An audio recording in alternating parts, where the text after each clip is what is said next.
Good morning. ৰাতিপুৱাকৈ ঘৰৰ পৰা শুতে ৰিলছ আৰু ক্লিয়াৰ হোৱা নাই চাগে, এইফালে ৰ'দ আহি আছে। আৰু এইখন মই যে কৈ থাকোঁ যে দুটা দুটাকৈ বনাব লাগে, এইখন চাদৰখনহে বনাই হৈছে আমাৰ এতিয়া। আকৌ মেখেলাখন এতিয়া বেলেগ এটা শালত বনাই থাকিবলগীয়া হৈছে, সেইকাৰণে অকণমান বনাবলৈ যে টান পাওঁ বুলি কৈ থাকোঁ, কিন্তু উপায় নাই।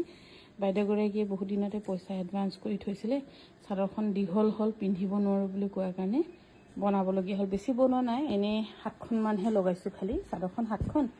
আৰু চাদৰখনো যদি ল'ব বিচাৰে ল'ব পাৰিব, নহ'লে আকৌ মেখেলাও বনাই থকা হৈছে বেলেগ এখন শালত, তেনেকৈ অলপমান অসুবিধা হয়। আৰু এইযোৰ হৈছে অফিচাৰ চইচৰ খুব ধুনীয়া যোৰা, আৰু ইয়াৰে আৰু এযোৰ মুগা। এইবোৰ আজি ৰাতিপুৱা কাটি ওলাইছোঁ আৰু মই লগে লগে আনি ৰিলছ কৰিছোঁ। কেতিয়াবা ৰাতিপুৱা সময় পাওঁ, কেতিয়াবা সময় নাপাওঁ। এইফালে আছে পটি।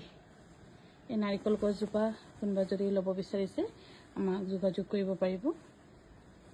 ইয়াৰে আৰু এটা যোৰা ধুনীয়া ময়ূৰ, গুণা দি অলপ কৰা হৈছে, কিয়নো বহুত বেছি গুণা হ'লেও কিছুমানে ভাল নাপায়, ধৰক মেইনটেইন কৰিবলৈ কাৰণে অসুবিধা হয় বুলি কয়, কিন্তু অলপ যদি চিম্পল গুণা হয় তেতিয়া ভাল হয়। আৰু ভাল পালে স্ক্ৰীনশ্বট লৈ আমাক যোগাযোগ কৰিব পাৰিব। ইয়াত চাদৰখনত গোটেইখনতে বুটা আছে।